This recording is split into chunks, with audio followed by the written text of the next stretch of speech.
Hello everyone, welcome back. I'm Dara, and and this is kind of coming as a surprise to me as well. This video is about the Infernals, but from the Hindu perspective, what is given about the infernal regions uh, in the ancient Hindu texts.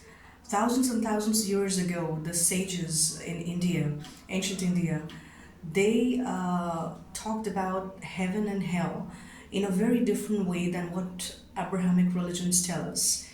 Now, I'm going to talk about perspectives here, and these are not my personal views. This is what is given. Of course, my personal research, understanding, and experience of these what do you call it, realms, I will surely talk about. I'll also talk about uh, you know why I'm talking about the infernals once again. The infernals are not limited to the Goetia. In different cultures around the world, there are beings like the demons. Uh, but before I start talking about them, let me tell you one thing. Let me make one thing very clear. That is, uh, they do have a very strong essence, and they are there to fulfill a purpose that has been uh, given to them by divine order. So they're doing their job. Now, according to the ancient Hindu texts that are given in the Puranas and the Upanishads and other places, I'll be talking in detail about these texts as well, these sacred texts as well. Right now, I'm just giving you an overview, kind of like gist of everything, of what I've understood. Just when I was, thinking that I'm going to stop everything that has got to do with these beings, I happened to come across some information and videos related to them and what actually it is. It's not that I didn't know about it, but I just was reminded once again of the fact that they are there to fulfill a purpose. They're there to do something. They're not there just to punish people and to cause havoc in their lives. Now, I'm not talking about people who like to meddle with things. I'm not talking about people who are interested in fluffy spiritual, uh, you know, experiences. People who are invested in it, people who are seriously interested in it. I need to tell you something. Whether you're a beginner or you consider yourself to be advanced and you have had quite a bit of experience with the infernals. With the infernals, there are certain things that you need to keep in mind. Number one, it is never the way it seems to you, okay? The infernals are known to have the power of delusion and illusion, and that power, the power of lust, and they use it very well. Most of the time to teach you lessons, if that is your idea of connecting with them. That, okay, I want to learn, I want to grow. But for people who are really excited and they just want to play around, they just want to see what happens, things can take really bad turn for you guys if you're not careful.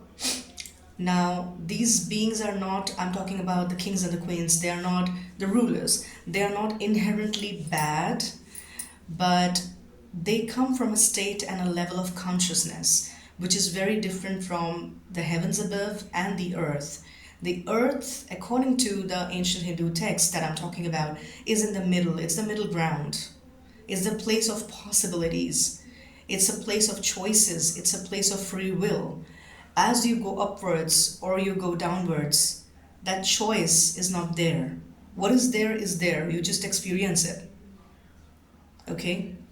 Now, in the lower regions of hell, like the Abrahamic religions, they had a reason, let me tell you, of telling you, making you feel scared of all those scary beings that are really ugly looking, zombie like, and, with very scary facial features, and they'll rip you apart, they'll torture you in the worst possible manner. That does happen, by the way, in those states of consciousnesses.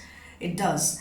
But there are delicate areas where that takes place. Now, if we talk about the ancient Hindu texts, then there are uh, seven lokas under earth, like these are the infernal lokas in descending order. And then above earth, there are seven more lokas. Lokas means realms. And these take you higher, higher, and higher, and higher, till you reach the supreme consciousness, where there is no understanding of polarity, there is no love hate, there is no right wrong, there is no male female, there is nothing. It's just pure consciousness, pure unadulterated peace, and it's unspeakable. It's a place which is beyond. That's it. Human beings can never put it into words, or any other beings. They can just describe it to a certain extent. That's quite high. Once you reach there, you never descend. That's the ultimate. Now, I told you that I'm going to talk about the infernal lokas. Now, what is exciting is that some of the names and some of the beings, the way they are described, the rulers of each of these realms underneath earth. When I say underneath, I don't literally mean under the earth. There are things that human consciousness or human intellect can never truly grasp. And these kind of realms, you do not physically go there. You spiritually go there, you astrally go there, you energetically go there. That is the way to travel. You don't physically go there in your body. Now, these are realms. They are created by the power of illusion. They are created by the power of lust. So, of course, that thing is there. Everything that looks here the way it looks here is not the way it actually is. Now, it is said in the Hindu ancient texts that there are absolutely stunningly beautiful palaces and places in the infernal regions that, they are so beautiful that you cannot describe them, their beauty, in words. They have been created by some of the rulers. Now, in another video, I'm going to talk about each realm of the infernal region, each of the seven realms of the infernal region, starting from just under the earth. What I mean by under is the level of consciousness, going way down to the abyss. Now, we have a tendency to associate the goetic demons with the lowest level of consciousness, which is the abyss. The abyss is the last. It literally is the dark pit. And what I have come to understand is that these infernal beings, their consciousness exists in each of these seven infernal kingdoms or regions, and in each of these regions they are different in their appearance, in their nature, in the way they operate. That is how it is. Now, what is interesting is some of the names, like in Sanskrit, the name for demons is Asur, Asur, Asur. And there is this Asur or a demon king called Balasur. Okay? He seemed very much akin to Baal. And he's ruler of one of the realms or kingdoms in the infernal region. And he has, of course, his special powers. Then there is another one who is called Mayasur. He is the king of illusions and delusions, and his kingdom is stunningly the most beautiful one. But in that kingdom, people seem happy, they have everything to their disposal, they enjoy their life to the fullest, but they are so engrossed in it that they cannot come out of it, and they do not even know that all of this is just mere illusion. There is no truth in it. It has been created by him. They keep on living like that. They don't aim higher. They don't want to achieve anything. They just keep on enjoying. How much can they enjoy? There's an emptiness and shallowness inside those souls that live there. So this is how it is. So when human practitioners, occultists, whether you're a beginner or you're advanced, you know, the infernal energy has a way of calling out to you and consuming you. Sometimes it's very pleasant the way it consumes you. You want it. It's like you want this ride, you want this experience. But when you like do not my suggestion to you after experiencing everything that I experienced so far over the years is that do not pledge yourself to any infernal king or queen because it is taken seriously when you pledge. They get authority over you, over your spirit. And if you pledge yourself, if you say that, in the afterlife, I'm going to be with you, I'm going to be your queen, your king, your partner, your companion, or going to be your student, or whatever, your child, whatever, your slave, whatever you pledge yourself to them, in your own room, locked up, you do all these things, rituals. It is a pledge that you have, and if you have seriously pledged yourself, then you will be finding yourself there, but then you will not find a way out of that place. It's very hard once you consciously, with your own, like, what do you call it? Um, by your own wish, when you commit yourself to the infernal, any infernal being, and you say that I'm going to be with you, I'm going to live there. That is what I want with all my heart and soul. Once you go, actually go, once your human life is complete, you actually start living in that level of consciousness. It's very hard, it's extremely hard to come up. And the whole reason of human birth is to keep on growing and ascending. That is what is written in the ancient texts. And there is no one heaven out there. There are heavens. There is something above heaven. In fact, heaven is just one region, one level of consciousness. Beyond that, there are even higher realms. There are realms where people do not know anything called fear, anything called hatred, anything called. They don't know that. They have not experienced it. Humans who have done stupendous amounts of good work here, karmas, they have been peacemakers, they have gone out of their way, they automatically are promoted to that realm. Then they don't come down unless all the fruits of their karmas are over. Once the fruits of their karmas are over, they again have to come down and take birth as a human. Now, in the infernal regions, the lowest one, which many people are aiming, that I'll be there, it's so badass, it's so good. Once you go there, actually, all you're going to do is cry for help.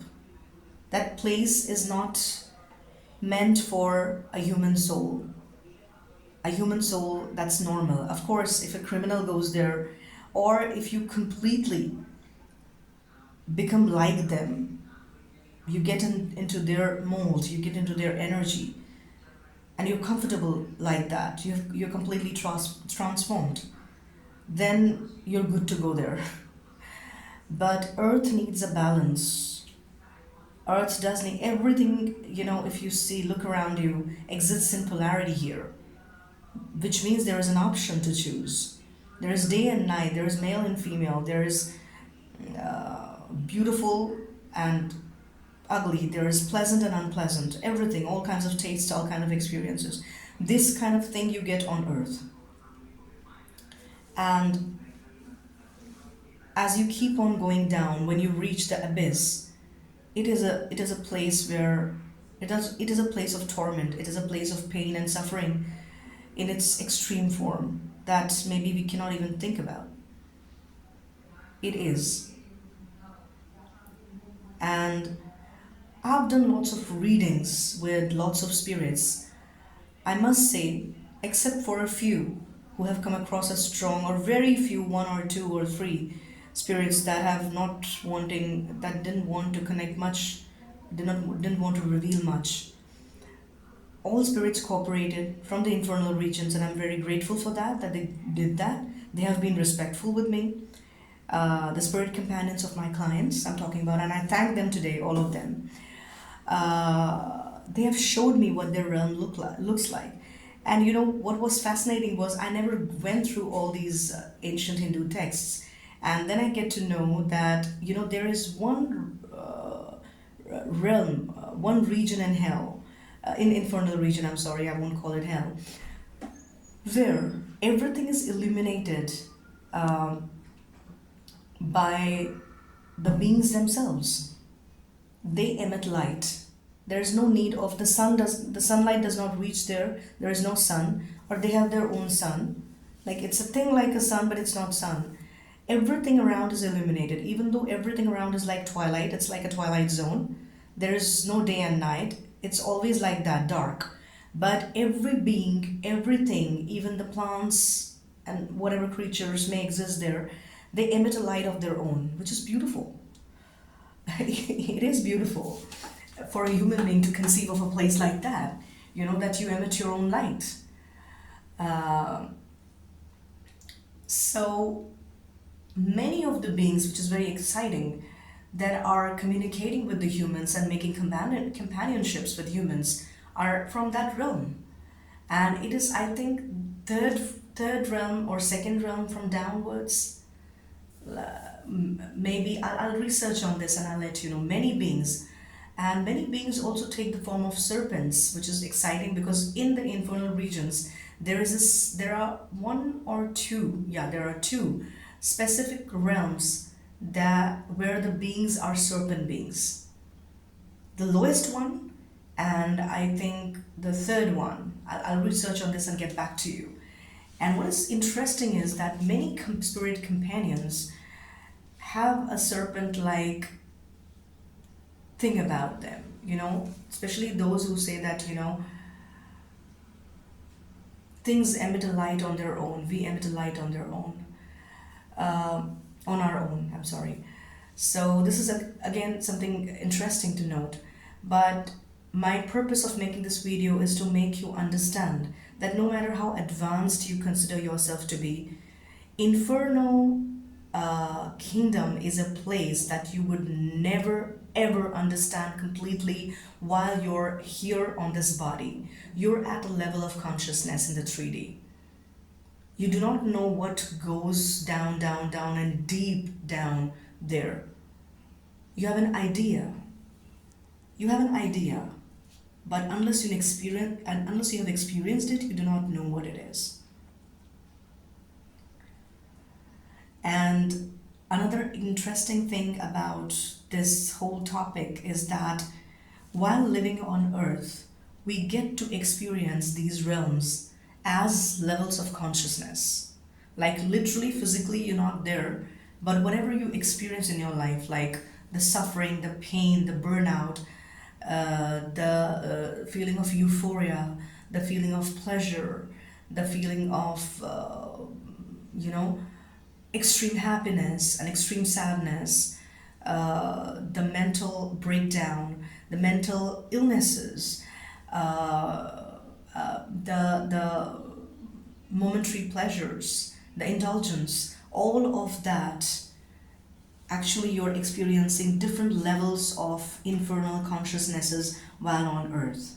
In the same way, when you try to connect to the realms that are above the earthly consciousness, then you connect to that particular heavenly realm.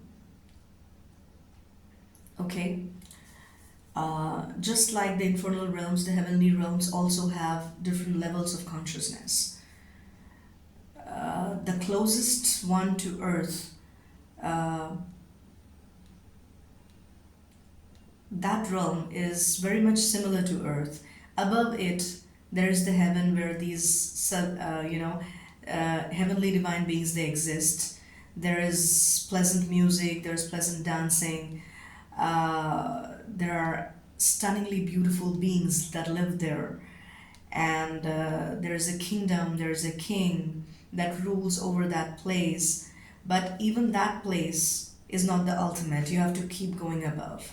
I'll be talking about all these realms. I'll cover all these realms according to the ancient Hindu texts in my next video. Stay tuned.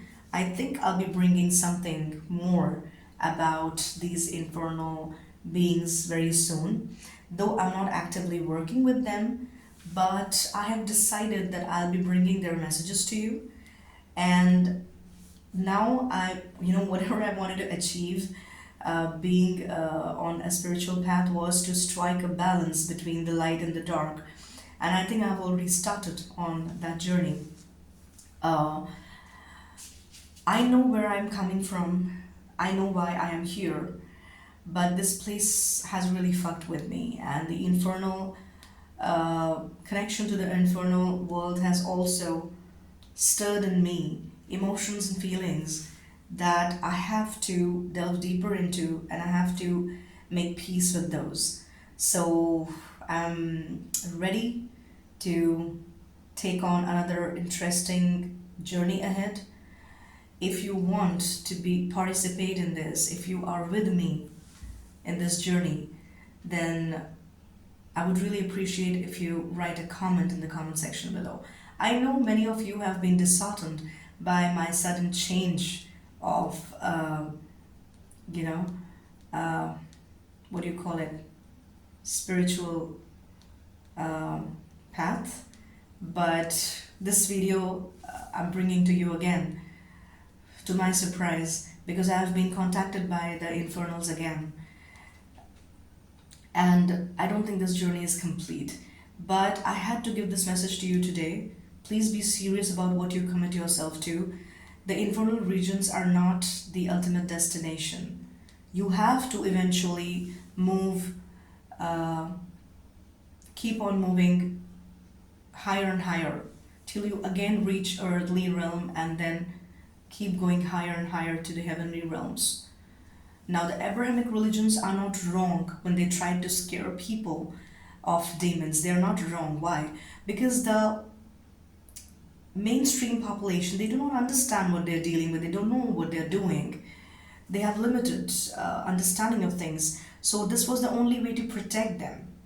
So I think this is my understanding, that it's good that people are scared of demons. It's good that they consider them to be evil and wicked, because yes, they operate from that consciousness. I'm not saying that they are completely evil and wicked and that's they're out there to get you. But as teachers, they are going to be harsh with you. They're going to be chaotic. They may talk to you nicely, they may give you little pleasure here, little wish fulfillment here, but that's not the ultimate aim. They're going to beat you up, bash you up nicely to put you into shape. Now the heavenly realms have a different way of doing that. They also bring hardships into your life, but that's of a different nature. you know that's we'll talk about everything. It's very interesting, and I'll be bringing more videos related to the infernals as well as the heavenly consciousness. So stay tuned, believe in yourself, and do not commit to anything uh, hurriedly. Take your time. These commitments, they are serious. Okay? So may you stay happy. May you find your peace. May whatever negative that's happening in your life, I pray for you. Whatever negative that you're going through, from my heart, I'm praying for you. May all of that just get removed like this, and you're back to being yourself again.